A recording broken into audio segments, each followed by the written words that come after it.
वंदे पुरुषोत्तमम। वंदे पुरुषोत्तमम। आज हम परम ब्रह्म श्री श्री ठाकुर अनुकूल चंद्र जी के कथित विवाह और प्रजनन प्रसंग के बारे में आलोचना करेंगे। आज हम इतिहास और पुराण पृष्ठा से कुछ सवालों के जो समाधान श्री श्री ठाकुर दिए हैं उसके बारे में आलोचना रखेंगे। तो श्री श्री ठाकुर को प्रश्न किया गया, रावण वो तो ब्राह्मण के पुत्र होकर भी बुरे स्वभाव के क्यों हुए थे? श्री ठाकुर बोले, वही जे उनके जो जन्म के शयन या भित्ति भूमि वही खराब थी, इसीलिए वो ऐसे हुए हैं। जैसे रावण वो जैसे एक भानिटी या अहंकार लेके घूर रहे हैं, बालांश स्वभाव के नहीं थे। अगर बालांश स्वभाव के होते तो फिर रामचंद्र के साथ सम्मिलित हो जाते। उसके अलावा विश्वश्रवा और निकषा इन दोनों के बीच में अनुलोम विवाह होने के बावजूद भी खूब ज़्यादा डिफरेंस या वैसादृश्य था। अनुलोम विवाह के समय ज़्यादा डिफरेंस वो अच्छा नहीं है। परशुराम के माँ बाप के क्षेत्र में भी वही डिफरेंस परिदृश्य था, इसीलिए वो लोग कम डिजास्टर नहीं लाए हैं। फिर जहाँ रेशियल डिफरेंस या जातिगत वैसादृश्य वहाँ और भी बुरा होता है। राक्षस वो तो डिफरेंट रेस होता है। फिर प्रश्न किया गया, लेकिन जो पारसव ब्राह्मण वो मत्स्यगंधा पुत्र, इन लोगों के बच्चे अच्छे कैसे हुए? श्री ठाकुर बोल रहे, मुझे तो ठीक कारण पता नहीं, लेकिन मुझे लगता है दोनों ही क्षत्रिय थे। फिर प्रश्न उठता है, अनुलोम में तो पुरुष अनेक उच्च होगा, किंतु पांडु तो रोगी थे, वहाँ अनुलोम कैसे हुआ? श्री ठाकुर बोलते हैं, अनुलोम तो नहीं है, लेकिन कुंती और पांडु के बीच में जो विवाह वो सदृश और सवर्ण था। लेकिन सवर्ण के अंदर भी लड़की अगर सामान्य नीच होता है तो अच्छा ही होता है। जैसे ब्राह्मण के बीच भी कुलीन और श्रोत्रिय होते हैं। कुलीन श्रोत्रिय के कन्या ले सकता है, लेकिन श्रोत्रिय के घर में कन्या नहीं दे सकता। फिर धृतराष्ट्र जो गांधारी को ब्याह किए वो भी एक डेंजरस ब्याह था।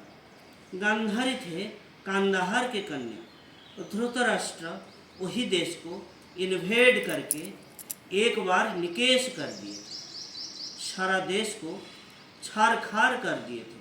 गांधारी के सारे भाइयों को मार के फिर जिंदा रखे गांधारी के एक ही भाई शकुनि को। वहाँ धृतराष्ट्र को निर्वंश करके प्रतिशोध लिए शकुनि। फिर उनके एकशत पुत्र को भी मारे। शकुनि तब एका रहते थे। तब उनके पिता के जो हड्डियों के द्वारा पासा उसको हाथ में लेके देख रहे थे और चित्कार कर उठता है उनके हृदय प्रतिहिंसा के ज्वाला में जर्जरित होता था। ये सब देख सुन के मुझे लगता है गांधारी भी उसी तरह के थे। इसीलिए युद्ध से पहले दुर्योधन जब प्रणाम करने आए तब गांधारी बोले, धर्म के जय हो। ये बात क्यों बोले कि धर्म के जय हो? लेकिन कुंती तो अपने बच्चों को बोलते थे कि तुम लोगों के जय हो। गांधारी तो ऐसे नहीं बोले थे। गांधारी जो आंखों में पट्टी बांध के रखे थे,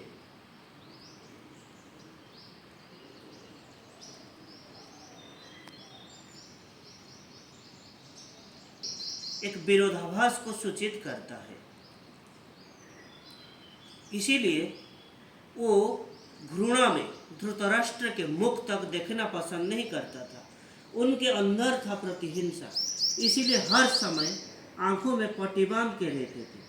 फिर प्रश्न आया, पूर्व काल में एक कन्या को विवाह करने के लिए क्षत्रिय लोग आपस में युद्ध करते थे। जो जयलाभ करता था वही वो कन्या को ब्याह करता था। श्री ठाकुर बोले, वो लोग स्वर्ण को हाथ में लेके युद्ध करते थे, क्षत्रिय भालर रख या पराक्रम रखने के लिए। ये करके वो लोग क्षत्रिय उसको वो ठीक रखते थे। वो अगर ना होता तो फिर रुक्मिणी के विवाह होना उनके क्षेत्र में श्री कृष्ण विरोध भी करते। श्री कृष्ण भी उस क्षेत्र में विरोध करते।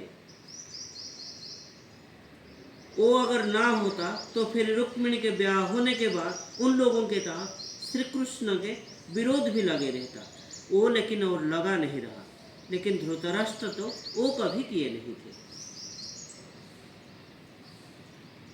फिर प्रश्न किया गया इतिहास पृष्ठा से कुछ।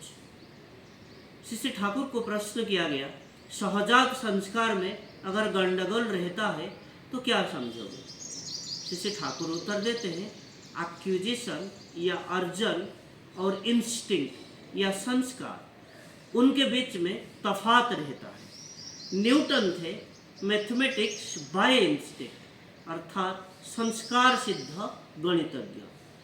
मैथमेटिक्स उनके अपेक्षा बहुत लोग शायद ज़्यादा जानते हैं, लेकिन उनके अंदर ये जो मैथमेटिक्स या गणित इंस्टिंक्ट या संस्कार के स्थान नहीं लिया है। जो इंस्टिंक्ट या सहजात संस्कार वो कैसा होता है? जैसे हार्ट बीट करता है, अपना जो हृदपिंड वो स्पंदित होता है, कान सुनता है, नाक निश्वास लेता है, पैर चलता है। एक बड़े वंश की लड़का वो शायद अनुशीलन के अभाव से एक वन्य सांड जैसे हो जाता है, लेकिन उसके अंदर जो इंस्टिंक्ट या सहजात संस्कार वो सब ठीक रहता है। इंस्टिंक्ट जहाँ गंडगोल हुआ है वहाँ समझना होगा कि उसके वंश में प्रतिलोम की संस्रव प्रवेश किया है या विवाह व्याधि में कोई व्यत्यय हुआ है। करप्शन या कलुष की वजह से बहुत समय में ऐसे देखा जाता है कि प्रतिलोमोच संतान पैदा होता है।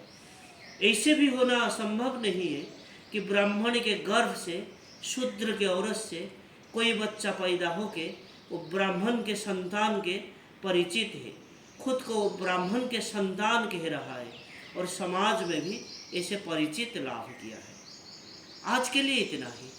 वंदे पुरुषोत्तमम्। वन्दे पुरुषोत्तमम्। जय।